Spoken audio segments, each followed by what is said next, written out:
تو ایسا لگتا ہے کہ اب کسی بھی قسم کا اور کسی بھی موضوع پہ احتجاج جو ہے وہ بس جرم ہی ہے. آپ اپنے حق میں اکٹھے نہیں ہو سکتے، حالانکہ یہ آئین ہمیں اجازت دیتا ہے، یہ آئین کی واضح شک ہے کہ آپ ایک پرامن احتجاج بھی کر سکتے ہیں اور اپنے رائٹ کے لیے آواز بھی اٹھا سکتے ہیں اور ایک پرامن گیدرنگ کر سکتے ہیں. لیکن یہ حق جو ہے، آئینی حق، یہ ہم سے چھین لیا گیا ہے اور یہ اب کشمیر تک بات چلی گئی ہے، وہاں تک پھیل چکا ہے یہ معاملہ. تو اب وہاں پر پہلے تو آپ نے ان کو یہ کہہ کے اشتعال ایک طرح سے دلا دیا کہ جناب آپ تو کسی اور کے ایجنڈے پر ہیں، اور اس کے بعد پھر اب اگر آپ یوز آف فورس کریں گے اور اس میں اس حد تک جائیں گے کہ جہاں پر خدا نخواستہ لوگوں کی شہادت ہو گئی یا کوئی اس طرح کے واقعات ہوئے، جانی نقصان ہوا، تو آپ سوچیں کہ آپ معاملات کو کس طرف لے کر جا رہے ہیں. یہ یاد رکھیے کہ جو اہل کشمیر ہیں ان کا مزاج ایک ذرا ڈیفرنٹ مزاج ہے. ہمارے ہاں تو پنجاب وغیرہ میں تو یہ ہے نا کہ چلیں جی کوئی گولیاں چل جاتی ہیں تو لوگ دبک کے گھروں میں بیٹھ جاتے ہیں. وہاں صورتحال یہ پچھلے سال بھی آپ کو یاد ہوگا کہ جیسے ہی وہاں پہ یوز آف فورس ہوا تو زیادہ احتجاج نے شدت پکڑ لی، اور ابھی بھی اسی طرح کے مناظر دکھائی دے رہے ہیں کہ آپ نے جیسے ہی وہاں پہ دستے منگوائے ہیں مزید، اور زیادہ وہاں پر ایک اس بات کا خدشہ ظاہر کیا جا رہا ہے کہ جس طرح کے بیانات آ رہے ہیں، اور صرف حکومت کی طرف سے نہیں، حکومت کے جو ٹاؤٹس ہیں، جو ان کے ٹاؤٹ صحافی ہیں اور جو ان کے سوشل میڈیا کے ٹاؤٹ اکاؤنٹ ہیں، ان کی طرف سے بھی یہ بیانیہ بڑے زور و شور سے شروع ہو چکا ہے کہ یہ ثابت کیا جائے کہ جناب یہ تو غدار ہیں، یہ انڈیا کے ایجنٹ ہیں اور لہٰذا ان کے ساتھ تو کچھ بھی کیا جائے تو وہ جائز ہے. میں اس بات پہ بھی بات ہی نہیں کر رہی کہ ان کے کیا تمام مطالبات جائز تھے یا نہیں تھے، اور کیا واقعی ان کے مطالبات جو ہیں وہ پورے ہوئے یا نہیں ہوئے، یا کوئی بھی نہیں ہوا اس میں سے، یا ہوئے سب پورے، جو بھی وہ ایک طرف آپ بات رکھ دیں. سوال یہ ہے کہ آپ ان کے ساتھ کیوں معاملات کو بگاڑ رہے ہیں. اگر آپ بات چیت کریں، ان کے ساتھ انگیج کریں تو انہیں احتجاج کی نوبت نہ آئے. لیکن جب آپ انکار کر دیتے ہیں کہ جی ہم نے آپ کا کوئی مطالبہ ہی نہیں ماننا یا ہم نے کوئی ساتھ نہیں بیٹھنا، تو پھر وہاں پہ معاملات خراب ہوتے ہیں، پھر وہ احتجاج پہ مجبور ہوتے ہیں.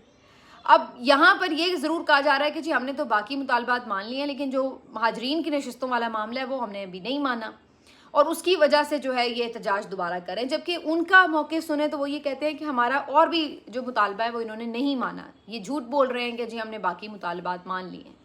سوال یہ ہے کہ چلیں جتنے بھی مانے ہیں یا نہیں مانے، تو اس معاملے کو آپ نے بیٹھ کے حل کرنا ہے نا.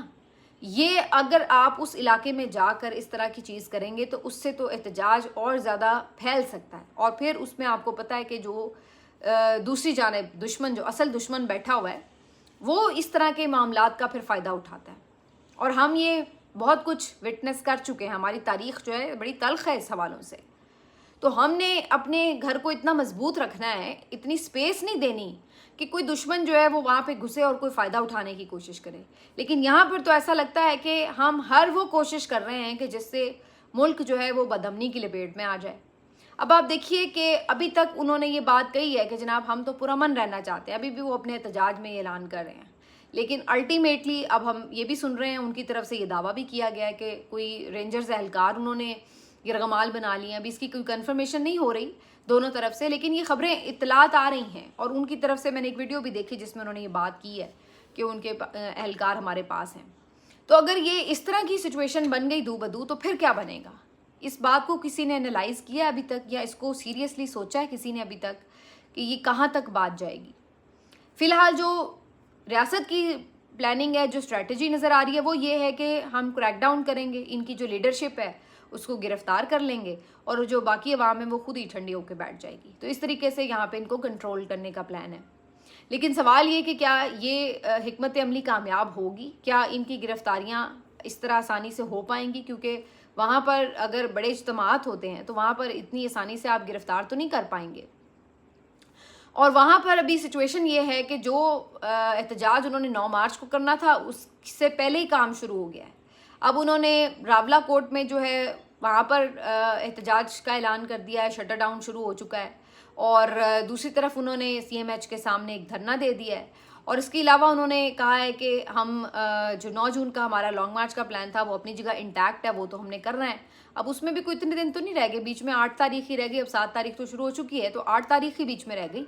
تو 9 کو تو ان کی ویسے ہی پلاننگ تھی کہ جو انہوں نے لانگ مارچ کرنا تھا. اور اس سے پہلے انہوں نے یہ پورا ایک ماحول بنا دیا ہے کہ جناب اس کو جس کو کہتے ہیں نا، اور انہیں اس میں پیٹرول چھڑک دیا ہے کہ لو بھائی اب اور شدت سے احتجاج کرو. تو بڑی نماز جنازہ ہوئی ہے اس شہید کارکن کی، اور اس کے ساتھ ساتھ اس وقت جو ہے وہ ظاہر ہے انہوں نے کہا کہ انٹرنیٹ بند کر کے ہمارے رابطے معطل کرنے کی کوشش کی گئی ہے. ہم مساجد اور سپیکرز کے ذریعے، لاؤڈ سپیکرز کے ذریعے اپنا رابطہ رکھیں گے، لیکن جو ہمارا ایک پلان ہے احتجاج کا وہ ہم اسی طرح سے انٹیکٹ رکھیں گے. اور ان کی طرف سے اب جو ہے وہ ایک ہمیں سچویشن ایسی نظر آ رہی ہے. تو اب یہ اللہ خیر کرے اور اپنا کرم رکھے، لیکن یہ جو معاملات ہیں جس طریقے سے یہ ہینڈل ہو رہے ہیں، یہ کوئی آپ نہیں کہہ سکتے کہ یہ کوئی بڑی سمجھداری سے معاملات ہینڈل ہو رہے ہیں. دوسری طرف گلگت میں بھی آج پولنگ ہے، اور گلگت کے باشعور عوام ہیں اور ظاہر ہے وہ اپنا ووٹ کاسٹ کریں گے.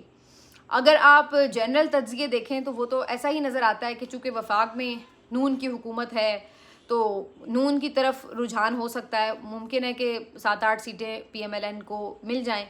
دوسری طرف پیپلز پارٹی کا آن گراؤنڈ صورتحال بہتر رہی ہے، مختلف سرویز میں نظر آتا ہے کہ پیپلز پارٹی کی بھی سپورٹ ہے. تو اگر وہ ہوتا ہے تو ممکن ہے کہ 9-10 سیٹیں ان کے پاس آ جائیں، تو 24 نشستوں پر یہ الیکشن ہونا ہے.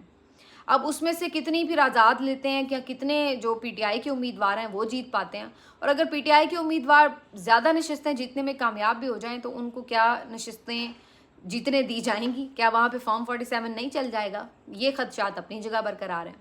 اگرچہ ہم یہ دیکھتے ہیں کہ نارملی تو لوگ انہی پارٹیز کو وہاں پہ ووٹ کرتے ہیں جو مرکز میں اسٹرانگ ہوتی ہیں، لیکن اسی طرح کے تجزیے ہمارے 8 فروری کو بھی ہوتے تھے. لوگ کہتے تھے کہ جناب اسٹیبلشمنٹ کا جس پہ ہاتھ ہوتا ہے اسی کو لوگ ووٹ کر دیتے ہیں، لیکن 8 فروری کو کم از کم پاکستان کے عوام نے تو یہ ثابت کیا کہ جس پہ اسٹیبلشمنٹ کا ہاتھ ہے اس کو انہوں نے مسترد کیا، اور جس کے خلاف اسٹیبلشمنٹ تھی اس کو انہوں نے جا کے بھر بھر کے ووٹ ڈالے.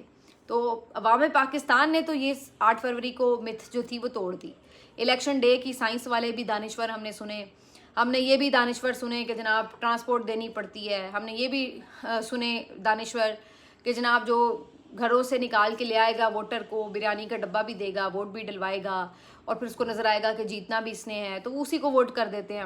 پھر ہم نے یہ بھی سنی ہوئی تھی کہانی کہ جناب ووٹر جو ہے وہ ہمارا اتنا سمجھدار تھوڑی ہے کہ الگ الگ نشان ڈھونڈ کے کیسے وہ پتہ کرے گا کہ جو عمران خان کا ووٹر کون سا ہے، امیدوار کون سا ہے. تو نہیں ہو سکے گا.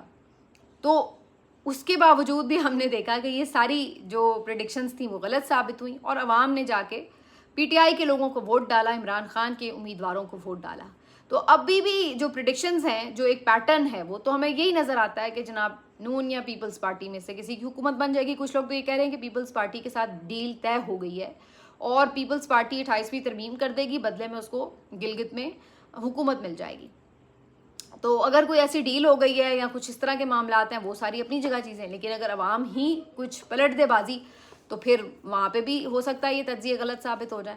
لیکن ایسی صورت میں پھر یہ کہ عوام صرف ووٹ کر کے آ کے بیٹھ جائے گی تو پھر تو یہ تجزیے غلط نہیں ہوں گے. پھر اس کے لیے یہ کہ آپ کو ووٹ کی حفاظت بھی کرنی ہے، کیونکہ 8 فروری کو جہاں لیک کیا پی ٹی آئی نے وہ یہ جگہ تھی کہ جب آپ نے ووٹ تو لوگوں نے جا کے ڈال دیا لیکن اس کے بعد آپ حفاظت نہیں کر پائے. جب وہاں پہ تبدیلی ہو گئی فارم 47 کی اور جب وہاں پہ ووٹ چرائے گئے تو وہاں پر آپ کوئی وہ پریشر نہیں بنا پائے، اور اس کی وجہ سے پھر آپ کے ہاتھ سے جیتا ہوا الیکشن لے لیا گیا.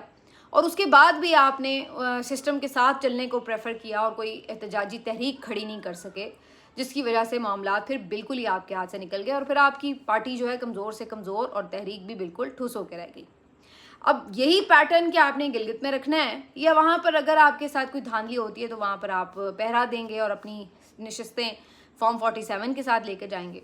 امکان کم نظر آ رہا ہے، لیکن آخر میں تو پھر گیم عوام کے ہی ہاتھ میں، تو دیکھتے ہیں کہ وہ اپنا ووٹ جو ہے وہ کیسے کاسٹ کرتے ہیں.